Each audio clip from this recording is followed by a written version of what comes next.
Assalamualaikum warahmatullahi wabarakatuh. Nama saya Bilfida Maulana Esa. Dalam video ini saya akan dalam rangka menyelesaikan tugas mata kuliah Tafsir Nusantara yang akan membahas tentang Tafsir Al-Ibris karya Kiai Haji Bisri Mustafa. Yang pertama mengenai profil Kiai Haji Bisri Mustafa beserta hasil karya tafsirnya, yakni Tafsir Al-Ibris. Yang pertama adalah beliau namanya ini Kiai Haji Bisri Mustafa, tinggal di Pondok Raudhatul Thalibin, Leteh, Rembang.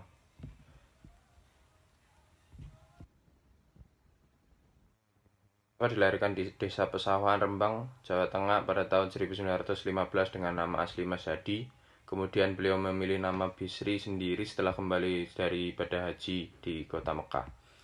Ia kemudian berasal dari pasangan Haji Zainal Mustafa dengan istri keduanya yang bernama Hajah Khotijah. Tidak diketahui secara jelas silsilah kedua orang tuanya, tetapi diketahui bahwa keduanya adalah cucu dari Mbah Syuro, seorang tokoh yang disebut-sebut sebagai tokoh karismatik di Kecamatan Sarang. Namun informasi mengenai Mbah Syuro ini juga tidak dapat dilacak asal-usulnya. Kiai Haji Bisri Mustafa ini lahir dalam lingkungan pesantren karena memang ayahnya adalah seorang kiai. Sejak umur 7 tahun ia belajar di sekolah Jawa Ongkoloro di Rembang. Kemudian tidak selesai karena diajak oleh ayahnya untuk ibadah haji di Mekah. Kemudian ketika pulang dari ibadah haji, ketika di Jeddah, ayahnya ini meninggal dunia. Kemudian pulang kembali melanjutkan sekolah di Hollands Indische School atau HIS di Rembang. Tidak lama kemudian dipaksa keluar oleh Kiai Khalil dengan alasan sekolah tersebut milik Belanda dan kembali ke sekolah Ongkoloro sampai mendapat sertifikat dengan nomor pendidikan 4 tahun. Sehingga cerita kemudian di usia yang ke-20 Bisri Mustafa dinikahkan Kiai Khalil dengan seorang gadis berusia 10 tahun bernama Ma'rufah yang tidak lain adalah putri dari Kiai Khalil tersebut.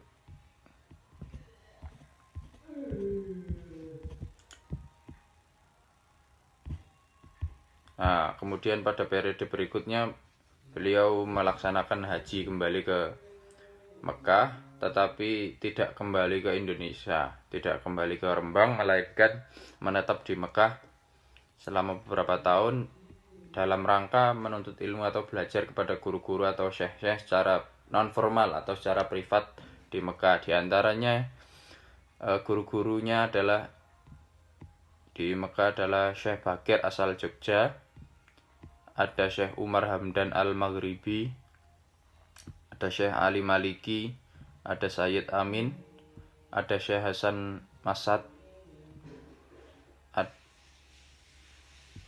dan ada Kiai Haji Abdullah Muhaimin. Nah, di antara guru-guru tersebutlah Kiai Bisri ini belajar tentang banyak keilmuan.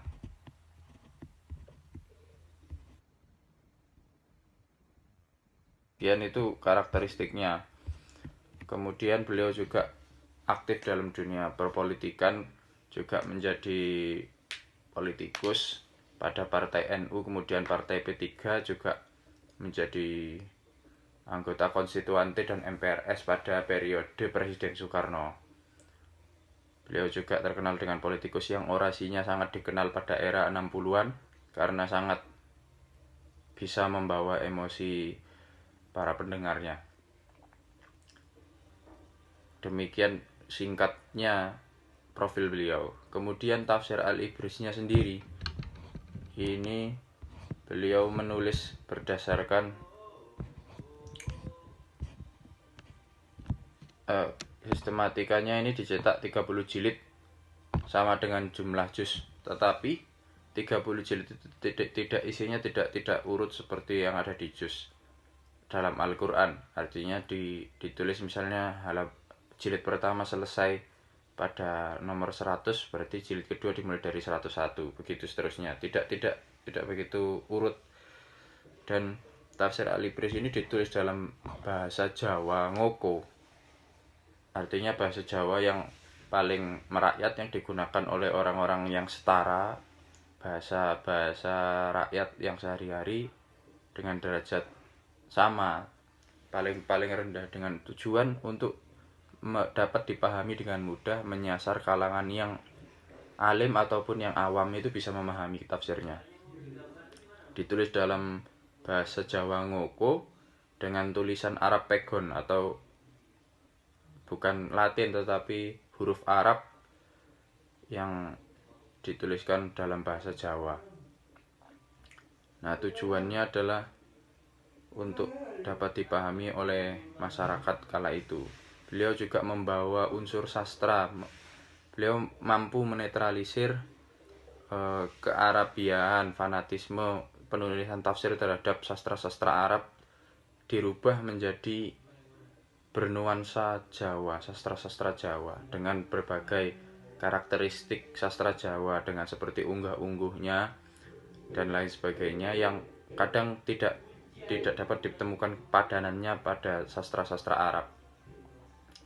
Nah, beliau juga sangat mampu membawakan cerita-cerita tersebut, mengemasnya dalam bentuk kisah-kisah, atau memberikan penyampaian cerita yang lebih mengena dalam konteks tradisi Jawa dibandingkan kepada tradisi Arab. Nuansa-nuansa penekanan intonasi yang sangat khas Jawa sekali itu terdapat pada tafsir beliau. Jika merujuk pada jenisnya, maka tafsirnya ini termasuk tafsir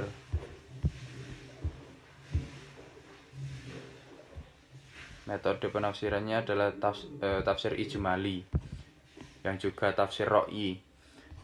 Tafsir ijmali berarti tipikalnya itu menjelaskan secara urut berdasarkan ayatnya tadi, kemudian dijelaskan secara ringkas dan gamblang dan lugas gitu, agar pembacanya itu dapat memahami dengan mudah. Kemudian tafsirnya ini bercorak ro'i, karena tipikalnya itu tidak banyak, bahkan bisa dikatakan tidak ada mengutip maksurnya atau sumber-sumber dari hadis yang menunjangnya, tetapi lebih kepada hasil olah pikir beliau sendiri dan hasil olah pikiran beliau yang berdasarkan keilmuan beliau yang dipelajari selama bertahun-tahun. Kurang lebih seperti itu tipikal tafsirnya. Kemudian dalam video yang disertakan di e-learning tersebut, bahwa putra beliau yakni Kiai Haji Mustafa Bisri dalam kajian tersebut memaparkan surah Al-Fatihah dalam tafsir Al-Ibris tersebut dengan secara gamblang, dan juga menggunakan cara-cara tata bahasa Jawa, sastra Jawa, sehingga pendengar-pendengar yang memang kalangan pesantren Jawa itu dapat menerima, dapat memahami dengan baik dan dengan mudah maksud yang ingin disampaikan oleh tafsir, baik yang disampaikan oleh tafsir Al-Ibrisnya atau yang disampaikan oleh Gusmusnya sendiri. Sekian video yang bisa saya sampaikan, semoga bermanfaat.